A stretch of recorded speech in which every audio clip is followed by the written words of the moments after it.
Hello everyone and welcome to another episode of the Ultimate AFL show for season 2016. Now in this episode I'm going to be looking back at round 9 as well as looking towards Indigenous Round, round 10. There's some massive matches coming up in round 10 this weekend, so looking forward to having a look at those matches a little later on in the episode. But first, let's look back at round 9. Round 9 started at the MCG, the home of football, on Friday night between 2012-2014 grand finalists Hawthorn and the Sydney Swans. Now, of course, this game overshadowed a little bit by the Jordan Roughead melanoma, of course, diagnosis during the week last week. But he was there at the game, which really did put a spark on the game. And yeah, it was quite good to see him there at the game on Friday night. But anyway,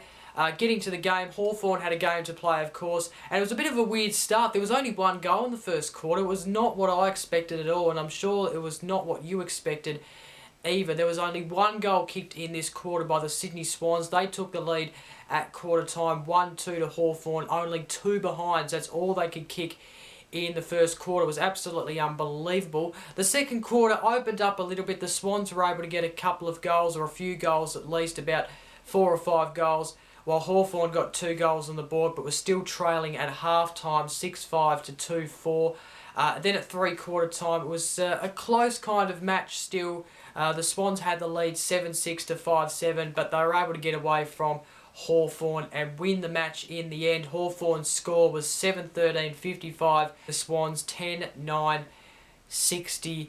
Now the goal kickers for Hawthorn, Gunston kicked 4, Rioli, Palopolo and also Bruce kicked singles as well in this match. The Sydney Swans goal kickers, Rowan kicked 3 as well as McGlynn and Tippett, who kicked 2, and Franklin also kicked 3 in this match. He played a superb game. He kicked an unbelievable, spectacular goal, which was handball. He basically got the ball and about at the end of the centre square, basically long bomb, which bounced inside the hot spot through for a goal. And it takes a lot of skill to do that. I don't think people realise, but it actually takes a lot of skill to do that, because you've got to do 2 things. You've got to measure the distance and make sure it will actually get there, and then you've also got to have the kick and actually basically have some accuracy on the kick. So he did both of those things, and I hope he's on his way to 100 goals, because I tell you what, he is one of my favourite forwards in the competition at the moment. He is just so entertaining to watch.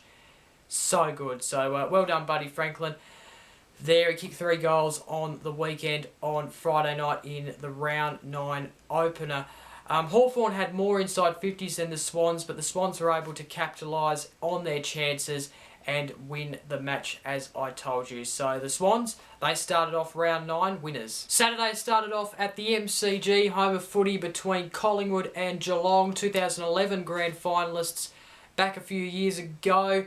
And this game was not what we expected. Of course, Collingwood got a really good win against the Lions in round 8, but it really didn't, I don't think it really kind of put anyone in the position where we're actually going to tip them each and every week. And I don't think many people were tipping, besides Collingwood supporters and maybe a couple of others, were actually tipping Collingwood against Geelong in this game. But they actually came out and actually won the game in the first quarter. That's how good they were in this game. In the first quarter, at quarter time, Geelong were kept goalless to only 3 behinds, and well, Collingwood had 7-5 at the quarter time break, so they had a really big lead. They still had a really good lead at half time, 9-5 to 3-7.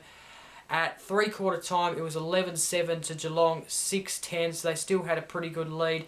Geelong was slightly coming back, but Collingwood were able to basically hold off and kick a few goals and win the game pretty easy in the end by 24 points. It was quite outstanding by the Pies, maybe starting to get their season back on track, the Pies. So they won this game 16-8, 104, defeating the Cats 11-14, 80. The goal kickers for Collingwood, Pendlebury kicked 3. You then had Fasolo, White and Cox and Grundy kicking 2 each. You then had Treloar, Crisp, Crocker, Moore and De Goey getting on the score sheet with singles. For Geelong, Hawkins kicked 4. Motlop not having the best of games. Not having a better game than last week, that's for sure, against the Crows. He kicked a single. Menzel, Duncan, Lang, Caddy, Stanley and also Smith kicking singles as well for the Cats. So the Cats drop what was, for some, a must-win game, or a game that they were probably going to win. But Collingwood, they've snatched it. They've got their season back on track. Tough game coming up next weekend. But I tell you what, if they win that one, they're right back in the finals mix for season 2016.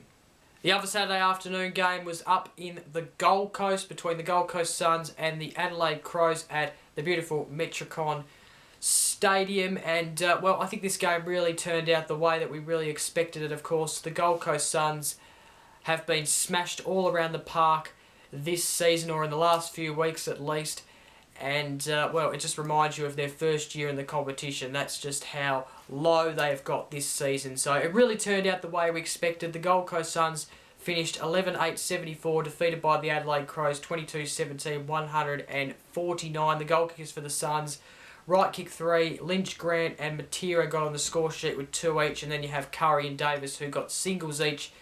For the Suns, you then have the Crows goal kickers: Walker, he was in fine form in this match, he kicked 5, Malira, McGovern kicked 3, you then have Lynch who kicked 2, Talia Smith, Seedsman, Lyon, Jenkins, Douglas, Cameron, Brown and also Atkins kicked singles each for the Crows, and what was a big win for them. It's going to be a good game next week. They're back at their home ground against the Giants. Looking forward to that one. The Saturday twilight game was at the Adelaide Oval between Port Adelaide and the West Coast Eagles. Of course, Port Adelaide dropped points last week against Carlton, even though they led for most of the match in various stages. And, well, they were down at quarter time, 3-1 to 5-2. West Coast still had the lead at half time, 9-3 to 5-3, so only a few goals out of it. They were in it at three-quarter time, 9-6 to 12-7, but West Coast was still leading. And then in the end, West Coast were able to hold off and win the match, even though the Power were coming, and they had a lot of opportunities, but they just couldn't take them. And then in the end, West Coast won 14-10-94, defeating the Power 13-8-86. The goal kickers for the Power, you had Young who kicked 4. Wingard had a really good game, I thought. He kicked 3. Dixon kicked 2. Hartlett, Westhoff, Ebert and Pollack got singles each for the Power. The Eagles goal kickers, Kennedy kicked 7. He had a very good game once again in this game against the Power. You then have Lissett who kicked 2. Cripps kicked 2 also. Yeo, Shuey and Hill kicked singles each for the Eagles. There was an incident in the third quarter where Andrew Gaff was striked late after marking the ball by Tom Jones in what was probably a really dirty act by Tom Jones. It was in the back of the head, sort of. It was in the third quarter, and of course Andrew Gaff had to be stretchered off after that incident. And Tom Jones, he did come out and apologise. He got 6 weeks, but he did come out and apologise, which is a mark of respect by Tom Jones, and I do admire that he apologised. But I seriously thought that was a real dirty act by him, and you know, he had every chance to back away from that strike, but he didn't. He struck him to the head. It was real late, and well, the impact is 6 weeks of his season, so we won't be seeing him for a very long time, that's for sure. But anyway, good win by West Coast. They've got back-to-back wins now after a loss to Geelong a couple of weeks ago, and in fact, this was their first win for quite a long time on the road, so that's a good sign by the Eagles. Saturday night, there were 2 games, and I was watching North Melbourne and Carlton. That was the one I was watching on Saturday night. I thought it would be closer than what it was, but North Melbourne just showed its dominance and showed why they deserve to be 9-0 at the end of 9 rounds. They've won their first 9 matches. Absolutely incredible. The final score, North Melbourne 17-11, 113, defeated Carlton 6-10-46. Carlton got the first goal, but then after that, North Melbourne led pretty convincingly throughout the match, and you knew by about half-time that they were going to win the match. It was just that much dominance by North Melbourne, but credit to Carlton. They've won their last 4 matches going into this match, and you know, they put up a brave fight, but of course we know they're a developing side, and you know, they're gonna get losses like this throughout the year. That's normal for them, but they are gonna get good wins throughout the year as well. So the goal kickers for North Melbourne: Goldstein, Thomas kicked 3 each. Brown and Harvey kicked 2, as well as Zeeble and Waite. Nahas also kicked 2, and Farron Ray at his new club of North Melbourne kicked a single in this game. Carlton's goal kickers: Jones kicked 2, while Thomas, Walker, Simpson and Gorridge kicked singles each. For the Blues, in front of just over 38,000 at the Etihad Stadium. So a good win there for North Melbourne. What a game coming up next week against Sydney they have got. We'll have a look at that game very shortly. The other Saturday night game was up in Perth between Fremantle and Richmond in what was pretty wet conditions. It caused the boundary umpire to slip over in this match, and well, it caused other players to slip over as well. It was a pretty slippery and wet and miserable game, really. There was only 3 goals kicked in the first quarter, and it was pretty low scoring throughout the entire match, really. But in the end, Fremantle, they've lost another one. They're still yet to get a win. 6-9-45, defeated by Richmond, who played really well in this game. 11-17-83.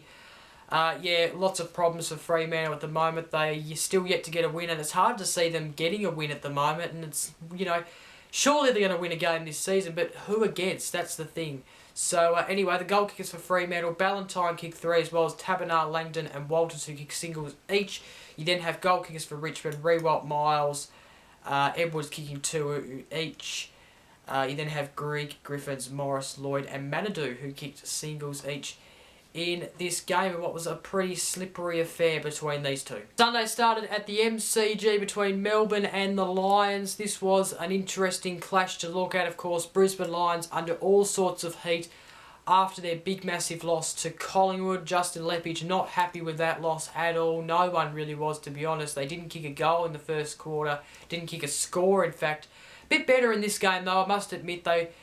You know, Melbourne had a good quarter-time lead, 5-6 to 2-3. They had a good half-time lead, Melbourne, but Brisbane were trying. You could see the effort there, 10-7 to 5-5. I think the second half was where Melbourne really took away the game, and in the end, Melbourne won the game pretty convincingly. I think we expected it, but the Lions, they showed some better form in this game than what they did against Collingwood, but still, there is some problems there at the line. 19-17, 131. Defeated Brisbane Lions 9-14-68. The goal kickers: Melbourne's goal kickers: Hogan kicked 5, Hammers kicked 4, Garlick kicked 2. You then have Mitchie, Kent, Kennedy, Newton, Jones, Watts, Viney, and also Stretch kicking singles each in this game. For the Brisbane Lions, Bell kicked 3, Lester kicked 2, Zorko, Taylor, Keys and Freeman kicked singles each for the Lions. The mid-Sunday afternoon game was probably the game of the round, this one, or was going to be the game of the round, or we expected it to be the game of the round for round 9, and it kind of turned out that way. It was against the GWS Giants and the Western Bulldogs. Close game in the first quarter. It was a close quarter-time lead to the GWS Giants, 4-3 to 3-4. Kind of stretched it out a little bit in the second quarter, and at half-time, 9-5 to 6-6, GWS still leading. And, well, they were kind of taking the game away from the Dogs a little bit, but the Dogs were hanging in there and playing catch-up footy throughout the entire match. At three-quarter time, it was 13-7 to 7-9, GWS still leading, and then in the end, GWS won the game 15-8, 98, defeating the Western Bulldogs 10-13, 73. And what was a disappointing loss for the Western Bulldogs, but it was in similarity to the game against North Melbourne, in my opinion. So the goal kickers for GWS: Cameron kicked 5. They couldn't really stop him throughout the entire game, and that was probably the lack of experience in the defence. Of course, Murphy not there. You then have Boyd Adams, who was not there, and then Suckling as well, who was, of course, out for this game as well with injury. Green kicked 3. Johnson still in good form in his old playing days. He kicked 2. Congilo, Shield, Whitford, Palmer and Scully kicking singles each in this game. You then have Dogs goal kickers: John kicked 2, Dinks and McLean kicked 2 each, Wallace, Hunter, Stringer and Campbell kicked singles each for the Dogs. The final game of round 9 was at Etihad Stadium between the Saints and the Bombers, and this was a close game throughout the most of the match, but the Saints in the second quarter really took this one away from the Bombers and won pretty convincingly in the end, 16-13, 109, defeating the Bombers. 9-9-63. The goal kickers for St Kilda: Bruce kicked 5, Membley kicked 3, McCartan kicked 2, Ross, Stephen, Nunes, Weller, Hickey and Armitage kicked singles each for the Saints. Essendon's goal kickers: Brown kicked 4, Danaher kicked 2, Bagley, Cooney and Langford kicked singles each in this game. Good win for St Kilda, of course, in round 8. Absolutely blown off the park by the Eagles, so they really needed to bounce back and get this win against the Bombers. Okay, time for some stats now after round 9. These are the stat leaders who are leading the goal kickers, disposals, marks and tackles. I'll start with the leading goal kickers. Lance Franklin, he leads on 37. No surprise there. Kennedy, the next best, on 32, level with Tom Lynch from the Suns. That's probably the only positive from the Suns' point of view at the moment, that Lynch is actually third on the leaderboard for leading goal kickers. You then have Waite on 27 on 4th, and then Jenkins rounds out the top 5 there of the leading goal kickers on 26. Leading disposals: Lockie Neal leads the disposals on 303. Lockie Hunter behind him in second on 281. Treloar third on 278. You then have Hanbury fourth on 277. Gaff rounding out the top 5 there on 270. Leading marks: Rewalt leads the marks on 98. Shaw on 92. By the way, how good of a match did Shaw play against the Dogs on Sunday? It was pretty impressive, actually. His form is really good at the moment. That's Heath Shaw, in fact. Third, Sam Doherty on 72. You then have Simpson on 70 marks on 4th. You then have Kennedy on 66 marks on 5th.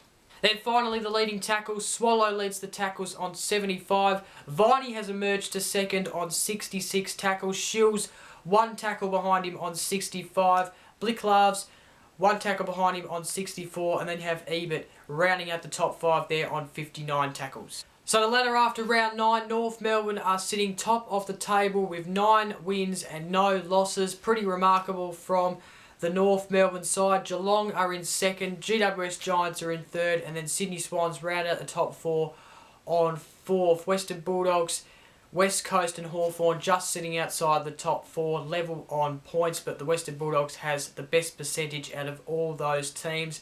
You then have the Adelaide Crows just sitting in 8th position, and Melbourne are level on points with the Crows, so they are right on the knife edge of the top 8 in 9th. Fremantle are bottom and yet to get a win in season 2016. Okay, time now to look towards round 10, which is Indigenous Round, and it kicks off on Friday night at the SCG between North Melbourne and the Sydney Swans. This is going to be one of the blockbustering matches of this round. Of course, North Melbourne haven't lost a game. The Sydney Swans actually haven't lost a game at home this season, so there's a lot riding on this game. It could well and truly be a grand final preview of this year. I think these two teams are the most good chance of making the grand final this year. Of course, you have the GWS Giants and Geelong in that mix as well, but I tell you what, these two teams are ones to look out for in season 2016, especially after their recent form after 9 rounds. So this game is starting at 7:50 p.m. It is on Friday night. I'm going to tip the Swans at home. I think they might just be a little bit too strong, but if you want to know a fact, North Melbourne beat the Sydney Swans in their last game at the SCG, which was a few years ago, I believe. But yeah, if you want to know a fact, that is a good one to take into this game. But I think the Swans will win this one. Saturday, there are 5 games. The first one is at the Gabba at 1:45 p.m. between the Brisbane Lions and Hawthorn. I expect Hawthorn to win this match and bounce back after their loss to the Swans last week in round 9, but you never know. There has been some upsets lately, and of course the Brisbane Lions did take it up to the Swans a couple of weeks ago, or a few weeks ago at the Gabba, but still expect Hawthorn to win this game. They should win it pretty comfortably. At 2:10 p.m. up at Alice Springs at the TIO Traeger Park Stadium, it is Melbourne and Port Adelaide. Of course, Melbourne coming off a win, Port Adelaide coming off a loss. Should be a good game, this one. This game starting at 2:10 p.m. like I mentioned. And I'm going to tip Melbourne for this one. I think they'll win. It is their home game, and they should win this one. The twilight game of the round on Saturday is at Etihad Stadium between the Saints and the Dockers. Looking forward to this one. Of course, this is Ross Lyon up against his old side of St Kilda, but also Fremantle are yet to get a win in season 2016. So is this the week they do it? I don't think so. I think St Kilda will win this game. This game starting at 4:35 p.m. Saturday night there are two games. One of them is at the MCG between Essendon and Richmond. This is the traditional Dreamtime at the G clash, which is always held in Indigenous Round.